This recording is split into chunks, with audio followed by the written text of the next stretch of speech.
Hi, my name is Ryan Shore, and my group was Group 5. We decided to call ourselves Team Wiseau Films after the great Tommy Wiseau, as some of you guys may know and be familiar with from the movie The Room and some other quite hideous movies that he created. But anyways, our topic was on the Volkswagen emission scandal. So to give a brief overview of a timeline of Volkswagen during this period, throughout 2007 all the way up to 2014, they were using defeat devices in their vehicles to make it to where they passed emission tests, even though that technically they weren't passing them on the actual road. So in 2014, the UVW research discovered that Volkswagen cars were not actually getting the numbers reflected on by the previous testing, and they were emitting a high amount of emissions. And in 2015, the EPA brings accusations to VW, and they admitted that they were cheating the test, but the CEO did not admit that he himself was guilty at all. In 2016, VW agreed to pay billions in lawsuits for repairs and recalls for these vehicles that did have this issue. Throughout the entire time, these vehicles were still being produced and being driven on the roads every single day, and VWs are a very widely used vehicle, especially in Europe. Here in the States, it's not quite as utilized, but there's still a good amount out there here. In 2017, multiple arrests were made in regards to this lawsuit, and fines were handed down to VW and many of their employees. And finally, in 2019, they did decide to change their logo, just in terms of trying to present themselves in a new way and hopefully become better. So this is just a little diagram as to the system that we are actually referring to here. So this was with their diesel cars, pretty much entirely all diesel. So it was pretty much just, they were still getting very good gas mileage, but they were emitting much over what was allowed by these tests and what they were looking for. The reason why is they actually had a cheat system built in to know when the car was being tested, so the car could actually tell when it was being ran through these tests, and it would automatically make itself more efficient and not emit as much. So this is just a short video here on this slide for a little breakdown to go more in depth, and then we'll start talking a bit more about the actual ethics behind this controversial topic here. So this is it right here. Last Friday, the EPA announced that some Volkswagen and Audi cars made between 2009 and this year were using a so-called defeat device to get around emissions laws designed to keep the air clean. But what does that mean exactly? Well, modern cars have dozens of computers inside them, and some of those computers help coordinate the functions of the engine for optimum performance while making sure that there isn't too much garbage coming out of the exhaust pipe. They've actually been working this way for several decades now. Basically, every part of a modern car's engine has a sensor or a controller on it, and these computers are reading in data thousands of times per second, making adjustments like the ratio of fuel to air that's going into the cylinders. These cheating Volkswagen and Audi models are diesels, and diesels have one more really important computer-controlled parameter, which is the amount of unburned fuel going into the exhaust. Now that sounds bad. It doesn't sound like you would want unburned fuel going into the exhaust, but in the case of a diesel, you have something called a NOx trap, which is a device that absorbs and traps nitrogen oxides that are pollutants that would otherwise go into the atmosphere. And the effect of that NOx trap is enhanced with unburned fuel. So a defeat device is a special program inside these computers that can make it look like the car meets emission standards even when it doesn't. Volkswagen had a problem on its hands. Its diesel engines were known for getting great fuel economy, but the NOx trap only works well when more fuel is being used. So the car would detect, using this defeat device, when it was getting an emissions test. It would use more fuel, make the NOx trap work well, emissions would be fine, but then you get on the road, the device turns off, you're burning less fuel, but you're putting as much as 40 times more pollutants into the atmosphere. But how the heck did the car know that it was being tested for emissions compliance? The EPA says it was a sophisticated system that checked things like steering wheel position, speed, how long the engine was on, and even the atmospheric pressure. In other words, there was no way this was accidental because the software was designed very carefully to detect an official emissions test. That's some pretty serious deception, and that's why Volkswagen is in such serious trouble. In fact, their CEO, Martin Winterkorn, just stepped down. So what happens next? Well, if you own one of the 500,000 diesel Jettas, Beetles, Golfs, Passats, or Audi A3s affected, the good news is that your car is still safe to drive. You don't have to put it away until Volkswagen issues a recall. But at some point, they're probably going to have to update the software inside your car, and when that happens, you might get fewer miles per tank. Lawyers are already gearing up for class action lawsuits, so owners might get compensated at some point in the future. But that's not going to happen anytime soon. So that's just a quick video summarizing pretty much how this was actually happening. That video was made in 2015. So the CEO has long since resided, and it seems like there's still research going into this, and there's still some lawsuits going on, but the majority of the case has been pretty much wrapped up. The main thing that still hasn't really been uncovered at this point is really who we're blaming, like who was the person that was really notified about all of this truly, and who knew about it. So getting more into the ethics side of things, pretty much we have to ask ourselves, what should they have done rather than act as though they did? So obviously it wasn't really right to falsify such things, but pretty much taking away the rights of their customers is what they were doing here. So deontology would state that uninformed people can't make conscious decisions. So lying to their customers and lying to everybody for that matter, they're tricking them into buying something that they think will be more eco-friendly, but they're truly not eco-friendly. So this would result in higher profits for Volkswagen. And in a deontologist's point of view, pretty much what they should have done is had a two-system option, so that way it wasn't kept a secret and everything should have been transparent to the people in this case. Which after the terms, after everything happened, these vehicles did end up having a lot worse fuel economy after the recalls and everything were given out, but pretty much there wasn't anything to completely get rid of vehicles. There wasn't anything completely shutting down Volkswagen or anything in this case. So at the end of the day, these cars still are out there. Many of them have been recalled, so they do have just a different fuel economy at this point. Let's see here.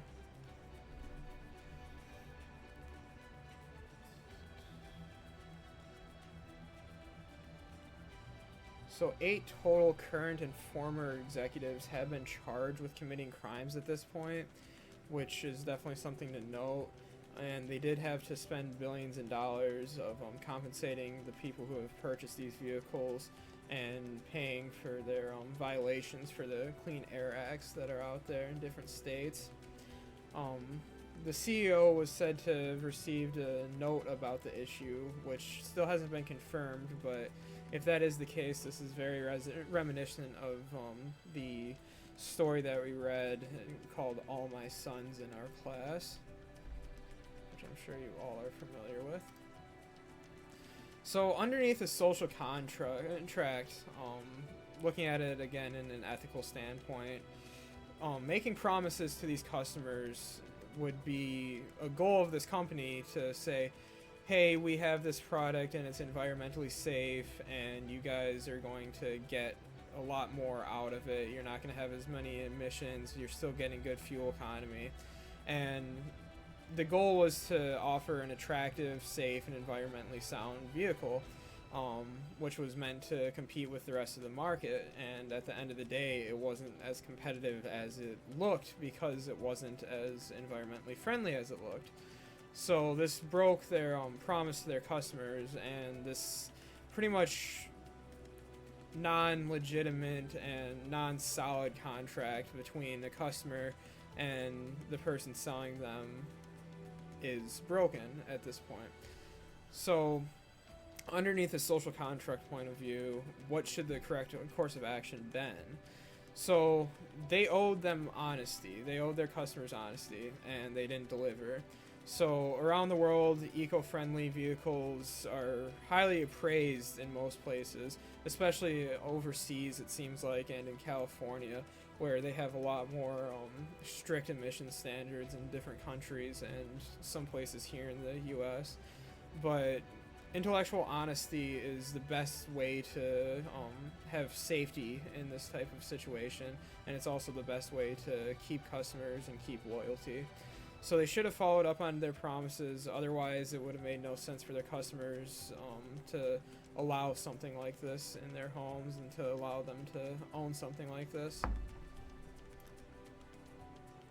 So looking more into the side of virtue ethics, future action should involve that VW owns up to their wrongdoings, which some people have, some people haven't. Many of them are kind of looking into other people and saying, and pointing fingers and saying, oh, it wasn't my responsibility, it was their responsibility. And this finger pointing is, like mentioned prior, it was even being done by the CEO, who was claiming that he was not guilty himself of anything and that he was unaware of such a thing happening. So fines and punishments should be served to everybody who was aware of it, and they need to make the proper steps to correct the vehicles, which, like I mentioned, there were some that have already been corrected, but not everybody actually was going to get the recalls done on their vehicles, as they may not have known even if they did receive something about it. So according to virtue ethics, the correct course of action here would have been, well, first of all, not installing the defeat devices, but since they already knew and they knowingly installed these on their vehicles, if they were being virtuous here, then they would have found a alternative means of being cost-saving and producing these vehicles in a more ethical manner. So underneath utilitarianism, which utilitarianism is more about the greater good and less about specific actions, the decision to cheat the test affected a large number of people. So not just the people that made it, not just the people that bought it, but it could have affected everybody, and it did affect everybody because of the extra emissions. So this cheating test allowed for cost cutting and increased profit for VW, and potentially the workers and their customers' safety. It also cost some of their workers their jobs. It cost some of them their just peace of mind overall, which is definitely not for the greater good as utilitarianism would have you direct towards. And this could benefit some of the workers, but overall it would be a downside to even them. The smaller benefits here do not outweigh the harm and do not outweigh the customers getting something that was falsely marketed towards them. The greatest good in numbers here would be if they followed the regulations to begin with, which they didn't, but now they are still trying to make things right and trying to remarket themselves as a brand. So again, much like the others, utilitarianism would say that this sort of defeat device isn't really helping anybody in a greater number than the minority. So underneath the codes of ethics that we read in class, engineers who created a device like that without a doubt broke the code. They were knowingly being deceitful. They were knowingly willing to sell something that was not what they were saying it was. So even if they were directed to do something like this, that peace of mind, or that piece of their mind, should have told them that this wasn't the right thing to do. They should have went to higher ups. They should have went to people like the government organizations that ended up catching them. And even if the engineers rigging the test were instructed, it still doesn't make it right for them to have done this. So the correct course of action here would have been the engineers involved going to these people, um, going to these associations and letting them know of what was going on inside of VW. But the engineers involved violated all of the core principles here, and we're still not sure exactly who is responsible entirely, but I'd say pretty much anybody aware is responsible at this point, whether or not it was something that they were working on or something that they just knew of. I think that they were responsible. So if someone spoke up at any point during the entire course of this happening, then this all could have been prevented, and it wasn't. So a couple factual questions here, just to wrap things up a little bit. So what if the cheating had never been discovered? Well, if Volkswagen never had this emission scandal uncovered, then a couple different things would have happened. They probably would have stayed quiet about it, and I don't think if the employees were the same ones as they were at the time, they would have ended up leaking it at any point. I don't believe that they would have. So it's kind of hard to say exactly how long they already were aware of such a thing happening, and if the cheating never was discovered, it would just still be a environmental issue. It still would be deceiving all of their customers, and VW as a brand still would look just as good as they used to, even though VW still is a brand that people honor, but they kind of look at it with a little bit more spite now due to those circumstances.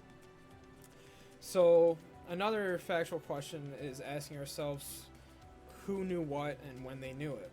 So there have been charges, lawsuits, and arrests, but not all the details are known even now. So a lot of the time it's kind of hard to say exactly who knew about this. It's hard to say exactly who was responsible for it. So it's really difficult to put blame on anybody, especially when everybody involved is kind of pointing their fingers. Like I said, even the CEO, who was said to have been given a note about this, claimed that he was completely innocent. So what has this impacted on the automotive industry? So at the end of the day, it just goes to show that these companies are in the business of making money, and it's kind of difficult to believe anything, really. I mean, as much as it sucks to admit, like, if this was the case with other companies, if they were doing other things to get around testing, if they were doing other things to deceive us, we wouldn't really know. Like, let's say that you bought a car and it was supposed to get 28 miles per gallon, and on your dash it says 28 miles per gallon every single time you're driving it, but they did a test on it and it was actually only getting 20. We wouldn't know that personally. I mean, nobody's sitting there doing the math in their heads for their size of their tank and how fast they're getting out of gas. So at the end of the day, these companies have the power, but that's why they're supposed to be regulated in such a way. And having them cheat such a system is kind of a scary thing when you think about it. So just a couple moral questions for the class to ask yourselves. So were these punishments that they were given, the employees that were served them, were they actually severe enough? Like, was Volkswagen penalized as much as they should have been? Another question is, when is cost cutting too far of a thing? So when does the benefit to the company actually not outweigh the benefit to the people, not outweigh the benefit to actually saving that money?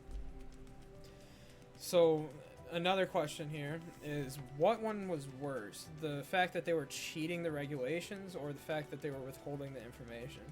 Now, personally, I think that they're both equally as guilted, but cheating the regulations, in my opinion, is kind of the higher regard because they wouldn't have anything to withhold if that was the case. And again, this one's not quite as hard to discover the right versus wrong side of it, but did the researchers act ethically? And I mean, it's kind of hard to say for sure because, again, we don't know all the information, but if they were giving notes to their higher-ups, was that the right thing to do, or should they taken that extra action? And I mean, again, it's kind of hard to say now because it's after the fact, but in that scenario, it's a difficult decision to make, I'm sure, especially when it has to do with their jobs. But yeah, that pretty much wraps things up. These are all of the works cited that we used, and a picture of our boy Tommy Wiseau there, holding a football, just like he does. Thank you.